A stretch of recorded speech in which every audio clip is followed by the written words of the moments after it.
What was your end goal when writing this song?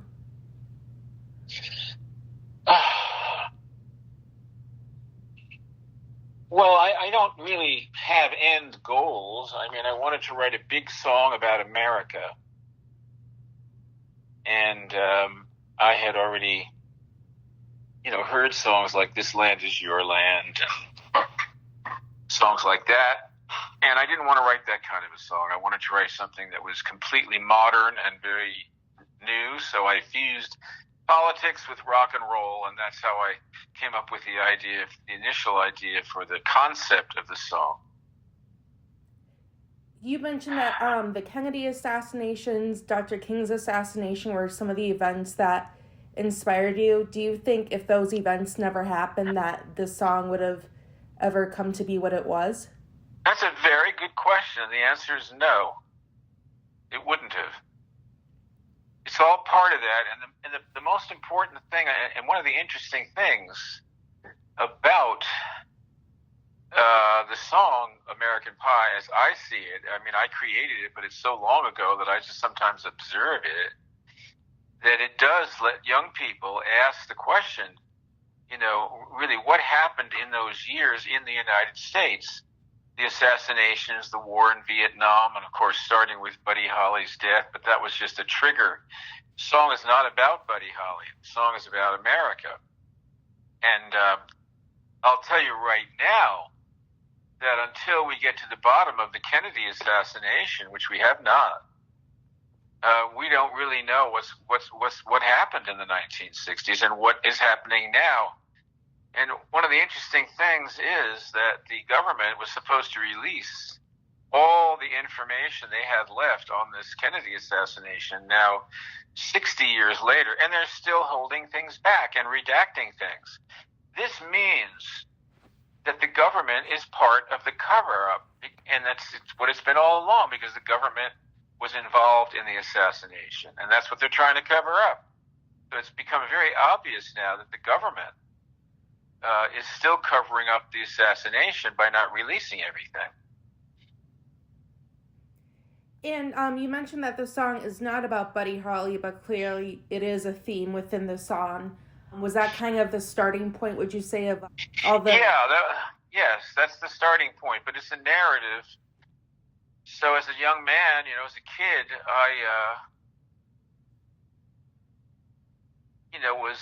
it's all in the movie, and I talk about how I felt about the death of Buddy Holly and the plane crash and the whole thing. And that's the trigger, really, that starts you going down the the Alice in Wonderland rat hole of CIA, government, wars, all the rest of the stuff that talked about really obliquely in the song. And the song is 8.5 minutes long. Was that intentional? No. First of all, I never did anything intentional in my life. Everything I ever tried to do, really have a plan for, didn't happen. No, I just... I wrote the song until it finished, until I said what I had to say.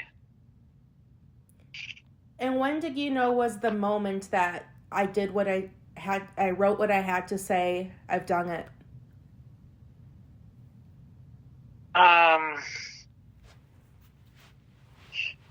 Well, when it became number one, it took with it everything that it had inside of it, And so people started to write stories about it and ask questions about it. And invariably, everything that I had been thinking about was referenced, and people would ask about it, and how old you are, but it's before you were born, probably. I'm 26, yep. Okay, so yeah, it's 50 years ago. And the questions started being asked, and I thought, this is great, because I don't know of a song in all of American history where people listen to it and they start asking questions about history and about current history and about rock and roll and about music. So I realized that I had done something that, only because it became number one, because people were paying attention to it. Had it been on a record somewhere and not been number one, then it wouldn't have had the impact that it had.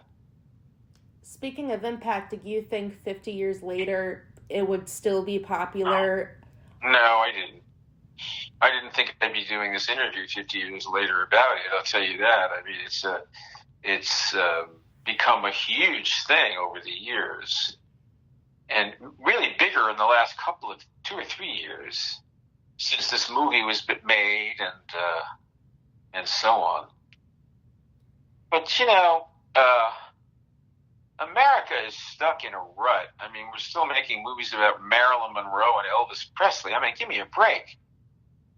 I love both of them very much, but I mean, we don't know everything about both of these people. Nobody does, Mm-hmm. But to still be talking about a song like this, that's different. That's because I'm not a big star, and and so the song is still drawing interest and being discussed a lot. So that's kind of unique. Given the events of America the last few years, especially, for example, the riots and all sorts of things, do you think this song is still resonates for people?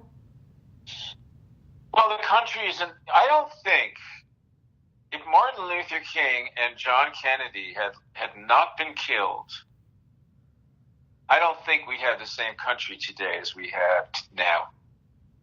I don't think we'd have the ghettos and a lot of the music that's out there and the crummy, morality that we have out there that's taken hold, that's just dragging us down. I don't think that would have been there. I think Martin Luther King was high-minded and Kennedy was high-minded, and no matter what you may have thought of his personal life, and we spoke, and now it's become very pedestrian, very, very dumb. America has become very dumb, in these years since that. You have people sloganeering and everybody's a racist and everybody's a this and a that, name calling and all this nonsense. We're degenerated. And I don't think that would have happened if Martin Luther King and Kennedy had not been killed. This song is still, as you mentioned, creating conversation 50 years later. How would you like to be remembered, and would you like this song to be a part of your legacy? Well, there's no getting away from that. I mean, I am American Pie. I am Vincent. I am my songs. I am Castles in the Air. I am And I Love You So. That's who I am. But there's a mountain of product out there, 40 albums, of one sort or another, hundreds and hundreds and hundreds of YouTubes and interviews and concert videos and TV specials and books, all been written about me in these 50 years. So that's your legacy right there. My father, when he died in 1961, there were a couple of hundred people in the room where he was having his funeral, and they're all gone. I don't think anybody on the face of the earth ever remembers who my father was or anything that he ever did. And that goes for most people. Today, we come and we go and we are forgotten. I will not be forgotten. That's all I know. I don't know what they'll think of me, but I know they're not going to forget me. Is there anything else you would like to add? Is there what? Is there anything else you would like to add or mention? No. I know we're coming on to February 3rd now, and that is called in the country The Day the Music Died. And I'm very proud of that, and I'm very pleased with what the song has done and the entertainment it's given people and the thoughts that it may have provoked. I'm very pleased with the effect that it had on Buddy Holly and Ritchie Valens and the Big Bopper. So I'm delighted that it's part of the country now, and couldn't be happier about it. Thank you for taking the time to do this. I really appreciate it. Okay. You have a nice day now. Thank you. You too. Bye-bye.